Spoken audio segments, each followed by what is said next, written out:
아버지께 참되게 예배하는 자들을 영과 진리로 예배할 때가 오나니 곧 이때라. 아멘. 이 시간 우리를 예배의 자리로 부르시고 우리 가운데 참된 예배자를 찾으시는 하나님, 이 시간 주님의 이름만 찬양받게 합당하십니다. 우리 큰 소리로 주님 앞에 영광의 함성 올려드립시다. 우리 이 시간 잠깐 인사하겠습니다. 놀라운 능력이 집사님 가운데 임하기를 소망합니다.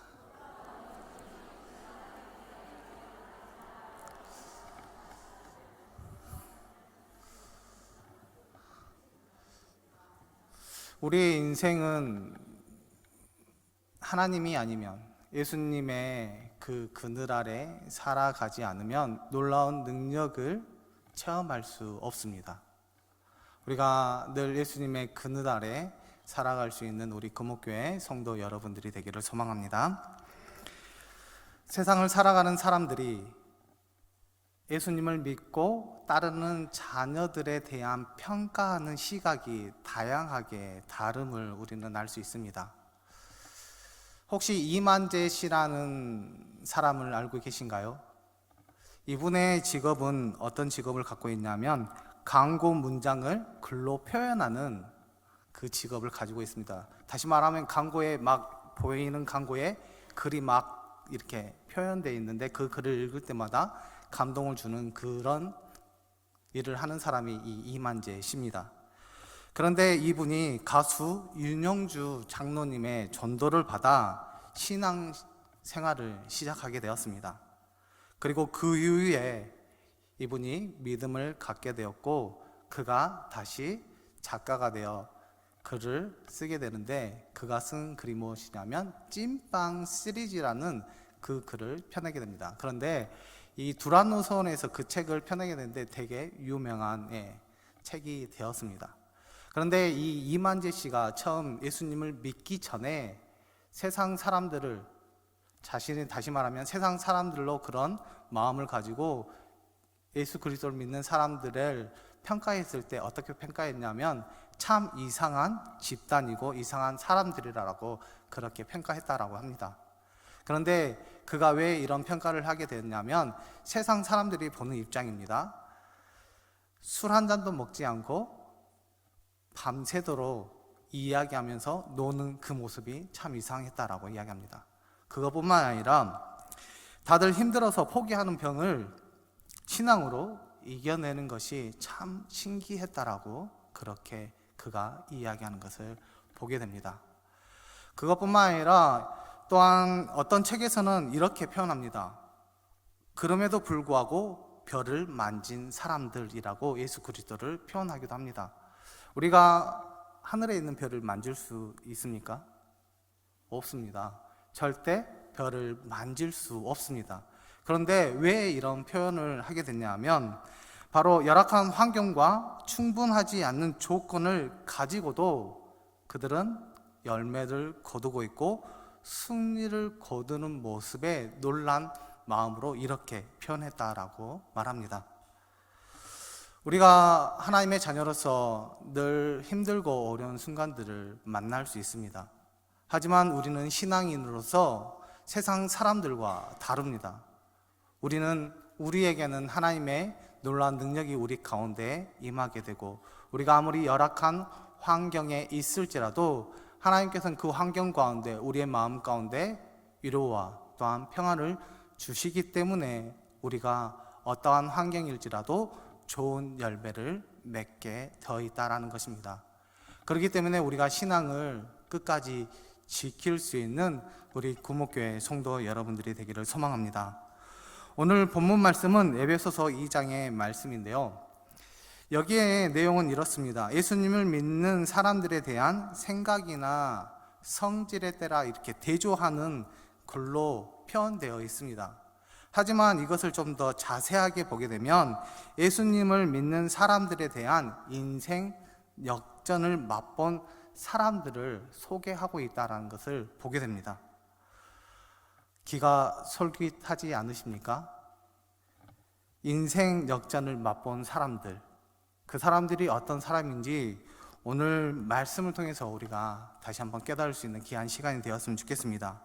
우리가 살고 있는 이 사회는 인생 역전을 꿈꾸며 살아가는 사람들이 참으로 많이 있습니다. 신데렐라, 신분 상승을 위해 노력하는 사람들이 있는 반면에 대박을 꿈꾸며 로또를 사고 도박을 하는 사람들도 있습니다. 또한 부와 명예를 위해 대중의 스타가 되려고 몸부림치는 젊은이들과 사람들이 있다라는 것입니다. 하지만 오늘 말씀은 우리 인생의 역전, 그런 의미의 인생의 역전이 아닙니다. 무엇보다도 가치면에서 그리고 결과면에서 엄청난 차이가 있는 인생 최고의 역전을 오늘 본문 말씀 통해서 우리에게 가르쳐주고 있습니다. 그렇다면 성경에서 예수님을 만나기 전 인생들에 대해서 이렇게 소개하고 있습니다. 11절과 12절의 말씀을 보면 첫 단어가 이렇게 나와 있습니다. 그때에라는 단어가 11절과 12절에 있습니다. 이것은 예수님을 만나기 전의 이야기를 말하고 있습니다. 그렇다면 예수님을 만나기 전 그들은 어떤 상태에 있었을까요? 우리 11절의 말씀을 같이 읽겠습니다. 그러므로 생각하라.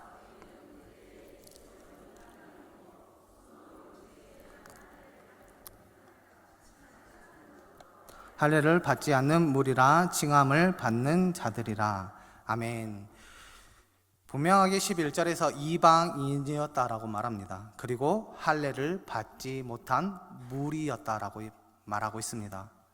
12절에서는 더 구체적으로 말합니다. 우리 12절의 말씀을 같이 읽겠습니다. 그때 너희는 그리스도 밖에 있었고 이스라엘 나라 밖에 사람이라. 약속의 언약들에 대하여는 외인이요 세상에서 소망이 없고 하나님도 없는 자이더니. 아멘. 12절에서 이렇게 말하고 있습니다. 그리스도 밖에 있는 자, 이스라엘 나라 밖에 있는 사람, 약속에서 죄된 외인, 소망이 없는 자, 하나님도 없는 자라고 이렇게 말하고 있습니다. 읽었던 본문의 말씀은 철저하게 유대인과 비교하여 우리에게 설명해 주고 있습니다. 다시 말하면 지금 이런 표현을 써도 되는지 모르겠지만 개 취급을 받는 이방인이라는 것을 의미합니다. 그것뿐만 아니라 할례를 받지 못했고 하나님의 말씀 언약을 받지 못한 자, 그리고 영생이 없고 축복이 없으며 소망이 없는 무할례자, 하나님과 무관하며 철저히 버려진 인생이라고 이렇게 표현하고 있는 것입니다. 이것은 예수님을 믿기 전, 다시 말하면 우리가 예수님을 믿기 전의 모습이라는 것입니다. 이사야 41장 14절의 말씀을 보면 이렇게 표현합니다. 버러지 같은 너 야곱아 라고 말하고 있는 것을 보게 됩니다. 이것은 하찮은 미물로 취급하고 있습니다.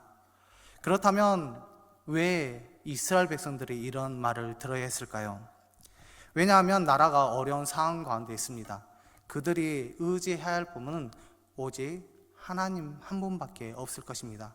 하지만 그들은 하나님을 의지하는 것보다 강성한 나라를 의지했었고 하나님을 섬기는 것보다 우상 숭배를 하였기 때문에 그들 마음 가운데 하나님이 없었으며 말씀도 없었기 때문에 지금 하나님께서 이스라엘 백성들에게 버러지 같은 너 야곱아라고 지금 말씀하고 있는 것입니다. 우리도 예수님을 믿기 전 마른 나무와 같은 길에서 구르는 돌과 같은 인생이었습니다. 절망의 열차를 타고 흑암의 터널을 지나 사망의 종착역으로 가는 그 같은 존재였다라는 것입니다. 철저히 바닥을 기고 있었던 그런 하찮은 인생이 바로 예수님을 알지 못했으며 하나님의 말씀이 없던 그런 자들이었다라는 것입니다. 하지만 하나님께서는 그의 백성들을 사랑하셔서 길바닥에서 길 수밖에 없던 그런 인생들을 인생의 역전을 맛보게 해주셨습니다. 우리 19절의 말씀을 같이 읽겠습니다. 그러므로 이제부터 너희는 예인이 나그네도 아니요 오직 성도들과 동일한 시민이요 하나님의 권속이라. 아멘. 하룻밤 묵어가며 먹을 것을 얻어먹는 나그네가 이제는 아니다 라고 말씀하고 있습니다. 영생과 축복과 소망이 없는 불행한 존재가 더 이상 아니다라는 것입니다. 하나님과 무관한 존재가 아니라 하나님의 가족이 되었다라는 것입니다. 이제는 괴 취급을 당하는 이방인이 아니라 천국 시민이 되었다라는 것입니다. 이것은 예수님을 믿은 후, 즉 바로 지금 우리의 모습인 줄 믿습니다. 그래서 이사야 44장 2절의 말씀을 보면 이렇게 말씀하고 있습니다. 나의 택한 여수 누나라고 말합니다.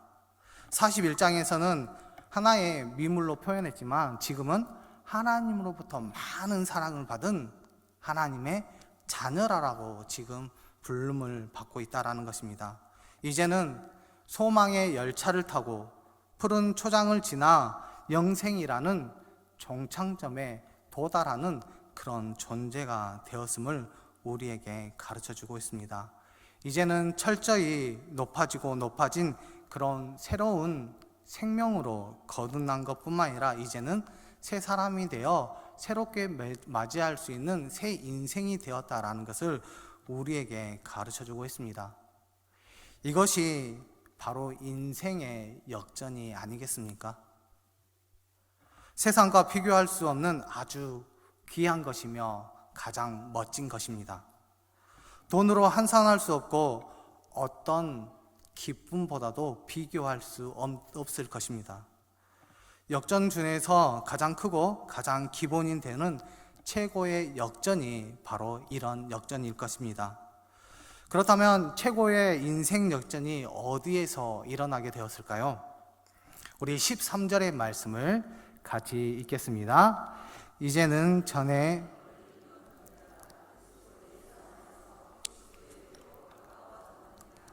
아멘. 너희가 그리스도 예수 안에서 그리스도의 피로 가까워졌다라고 말씀하고 있습니다. 백마탄 왕자를 만나서 일어난 것도 아니고 로또나 복권이 당첨되어서 일어난 것도 아닙니다. 박수와 환호를 보내는 대중 속에서 일어난 것이 아니라 바로 그리스도 예수 안에서 인생 역전이 일어났다라고 분명하게 우리에게 말씀하고 있습니다. 그렇기 때문에 우리는 늘 그리스도 안에서 최고의 역전의 인생을 살게 해주신 그 하나님께 감사하며 헌신할 수 있는 우리 금옥교회 성도 여러분들이 되기를 소망합니다. 우리는 이렇게 예수 그리스도의 인생 역전을 맛보게 되었습니다. 우리뿐만 아니라 예수 그리스도 안에 있는 자는 모두 다 이 인생의 역전을 맛볼 수 있을 것입니다. 그것은 우리가 상상하기 힘들 정도의 인생 역전이고 또한 아름다운 인생들로 갖고 간다는 것입니다. 그래서 죄인을 예수 그리스도 안에 넣으면 바로 의인이 됩니다. 멸망을 예수 그리스도 안에 넣게 되면 영생이 됩니다. 단절을 예수 그리스도 안에 넣기만 하면 화목이 됩니다. 그뿐만 아니라 나를 예수 그리스도 안에 넣어보면 하나님의 자녀가 됩니다. 그리고 여기에 계신 우리 성도님들을 예수 그리스도 안을 넣어보시면 바로 천국 백성이 됩니다. 그리고 여기에 있는 모든 분들을 예수 그리스도 안에 넣게 된다면 우리는 하나님의 형제 자매가 될 것입니다. 이렇게 예수 그리스도 안에 있는 사람들은 변화를 받고 또한 인생의 변화를 시켜주시는 하나님의 선물과 같을 것입니다. 그렇기 때문에 우리는 늘 하나님 안에서 거할 수 있도록 우리가 노력하는 것이 가장 소중합니다. 때로는 우리가 생각하기 힘들 정도로 어떤 어려움을 닥치게 되었을 때 우리가 먼저 하나님을 생각하는 것이 아니라 다른 것을 생각할 수도 있습니다. 하지만 우리 안에 늘 거하시는 그 하나님과 그 예수님을 우리가 먼저 생각하고 그 먼저 생각함으로 말미암아 우리가 하나님 안에서 늘 거하게 된다면 하나님께서는 우리에게 더 없는 은혜와 또한 더 없는 축복으로 우리의 삶 가운데 늘 만들어주시고 이끌어주실 줄 믿습니다. 또한 예수 그리스도 안에 들어가기만 하면 이상한 계산법이 나옵니다. 우리 상식으로 뛰어넘는 계산법입니다. 우리 14절의 말씀을 보면 이렇습니다. 둘로 하나를 만드사. 15절에서는 이 둘로 자기 안에서 한 세 사람을 지어. 그리고 16절은 이 둘을 한 몸으로라고 분명하게 본문의 말씀에서 우리에게 가르쳐주고 있습니다. 다시 말하면 둘을 예수 그리스도 안에 넣었더니 하나가 되었다라는 것입니다. 1 더하기 1은 몇입니까? 2입니다. 이것은 우리가 거부할 수 없는 법칙입니다. 그런데요, 이상하게도 예수 그리스도 안에 넣기만 하면 두 개가 아니라 하나라는 것입니다. 다시 말하면 1 더하기 1은 1이라는 것입니다. 더 심하게 말하면 1 더하기 1 더하기 1은 3이 아니라 1이라는 것을 우리에게 분명하게 말씀하고 있습니다. 이것이 어떤 뜻이냐, 우리에게 주는 교훈이 무엇이냐면 바로 이방인과 유대인들이 하나라는 것을 그들에게 가르쳐주는 바울의 가르침입니다. 그들이 예수님 안에 넣었더니 그들은 이제 세 사람이 되었고 너희는 둘이 아닌 하나라고 이야기하는 것입니다. 그런데 이방인들은 그에 대해서 인정했습니다. 하지만 유대인들은 그것을 인정할 수가 없었습니다. 왜냐하면 자기네 생각으로는 절대 있을 수 없는 일이기 때문입니다. 유대인들이 생각하는 인종은 이렇게 구분되어 있습니다. 유대인과 이방인, 그리고 우리는 택함을 받은 백성, 이방인들은 선택받지 못한 백성들. 그리고 이 둘 사이에는 항상 담이 있었습니다. 그것은 절대 넘어뜨릴 수 없는 그런 담입니다. 그래서 예루살렘 성전 안에도 이스라엘 뜰과 이방인들의 뜰이 있었습니다. 그리고 그 사이에는 이런 팻말이 있었다라고 말합니다. 팻말의 내용입니다. 다른 종족의 누구도 이 울타리를 넘어 성전의 영역 안에 들어오지 못한다. 이를 범해 붙잡히는 사람은 그로 말미암아 죽음에 대해 스스로 책임을 져야 한다라고 그 팻말에 이렇게 나왔다 합니다. 다시 말하면 절대 넘을 수 없는 선이었습니다. 또한 유대인들은 이런 마음을 가지고 있었습니다. 율법을 통해서 자신들은 하나님으로 선택을 받았고 또한 하나님의 백성이다라고 이방인들에게 주장했습니다. 자신들의 특권의식을 가지고 있었기 때문에 우리는 구별되었고 너희는 그냥 그런 백성, 그리고 우리는 소중하며 너희들은 소외되고 그것으로 말미암아 인권유린이라는 그런 죄를 쉽게 범했던 바로 민족이 유대인이었습니다. 이것은 하나의 벽이었고 절대 넘을 수 없는 선이었습니다. 그래서 바울이 이 오늘 본문 말씀을 통해서 우리에게 가르쳐 주는 것은 바로 이것입니다. 예수 그리스도 안에서 하나라는 것. 다시 말하면 이방인과 유대인은 예수 그리스도 안에서 하나인 것뿐만 아니라 그 담이 무너졌다라는 것을 오늘 본문 말씀을 통해서 말씀하고 있습니다. 우리 14절의 말씀을 같이 읽겠습니다. 그는 우리의 화평이신지라 둘로 하나를 만드사 원수된 것 곧 아멘. 우리 16절의 말씀도 같이 읽겠습니다. 또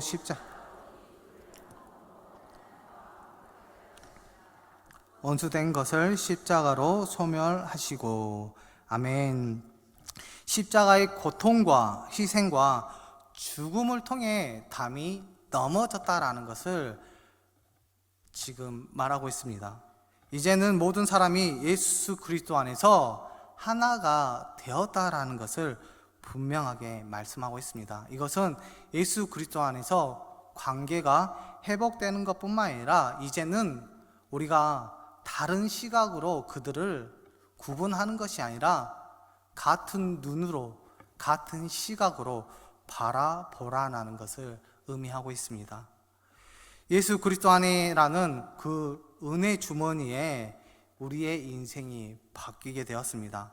이것은 변함없는 사실이고 우리가 감각적으로 고백해야 할 내용인 것임을 분명하게 가르쳐주고 있습니다. 그렇기 때문에 우리가 예수 그리스도 안이라는 그 은혜의 주머니 안에 세상 사람들과 우리가 섞인다고 한들 우리는 그 안에서 하나라는 것을 우리가 분명히 기억해야 합니다. 우리가 이것을 기억하게 되었을 때 우리는 세상의 눈을 다르게 바라보는 것이 아니라 그들은 우리의 한 형제이고 우리의 자매라는 것을 우리가 분명히 기억해야 합니다. 신분과 외모, 직업과 환경에 관계없이 누구든지 예수 그리스도 안에 들어가기만 하면 모두 하나가 된다는 것입니다. 그렇기 때문에 우리는 모든 사람을 향해 복음의 가능성을 열어 두어야 합니다.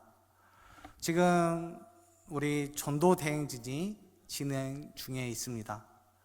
우리가 어떤 사람들을 구분하고 그 사람은 안 돼라고 생각하는 것보다 우리가 예수 그리스도 안에서 그들을 인정하고 같은 눈으로 바라보게 되었을 때 우리는 그들을 하나님의 자녀로 이끄는 것뿐만 아니라 하나님의 백성이 될 수 있도록 우리가 만든다는 사실입니다.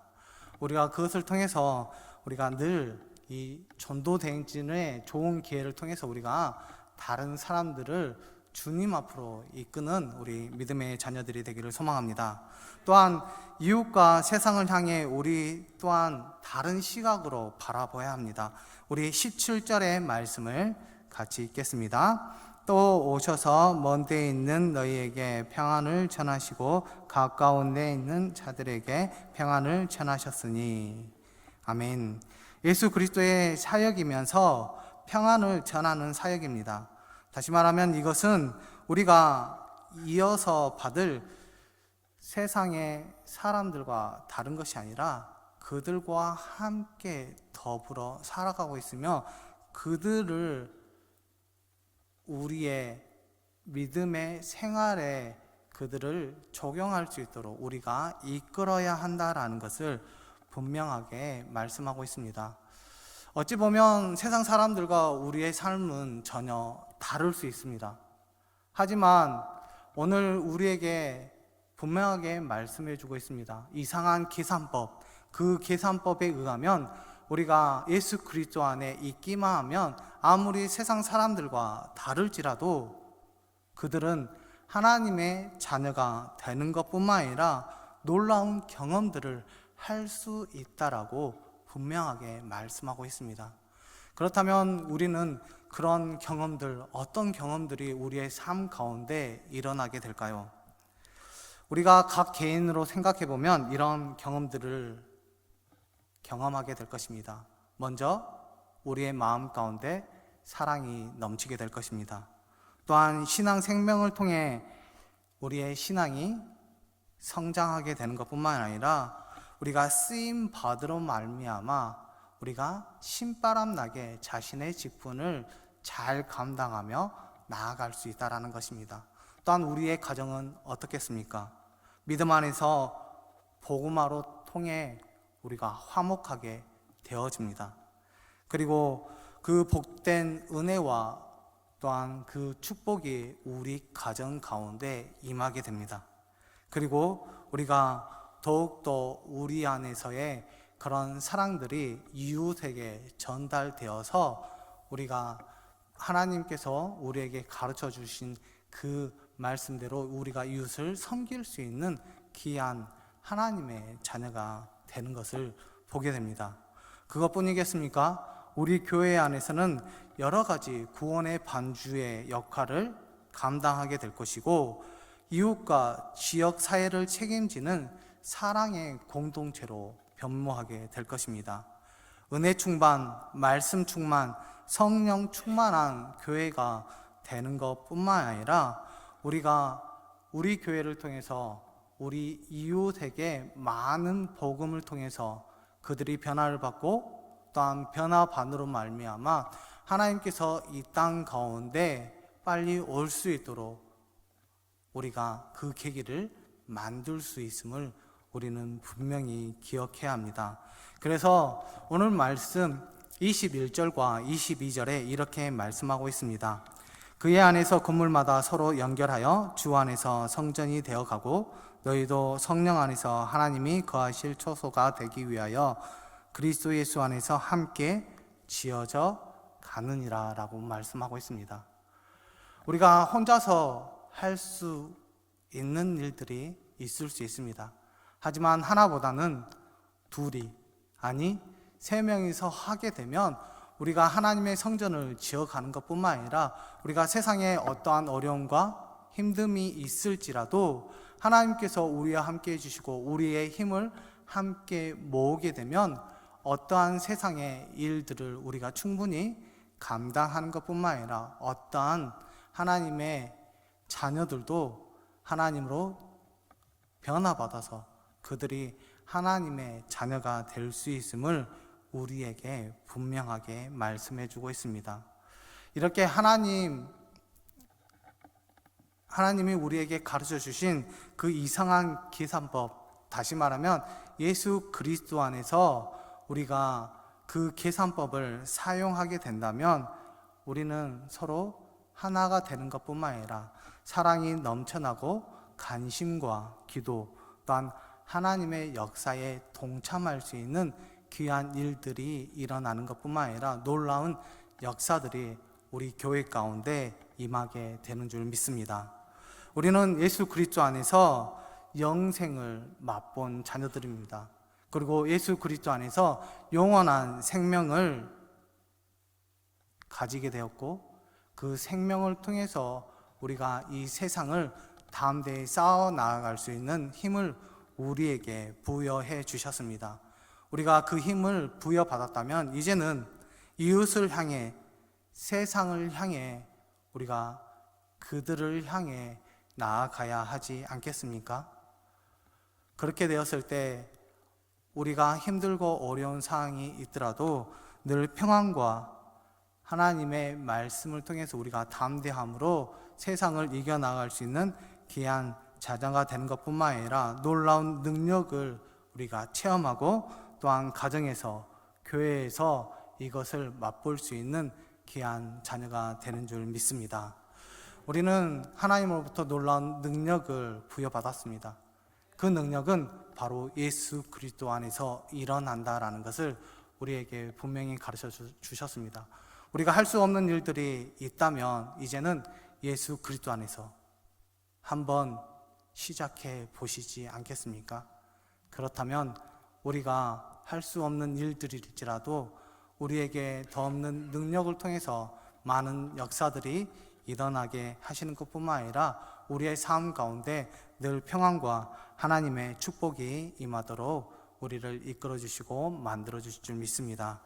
우리가 늘 놀라운 능력, 그 능력이 예수 그리스도 안에 있음을 늘 기억하시고 예수 그리스도 안에서 살아가시는 우리 귀한 금옥교회 성도 여러분들이 되기를 소망합니다.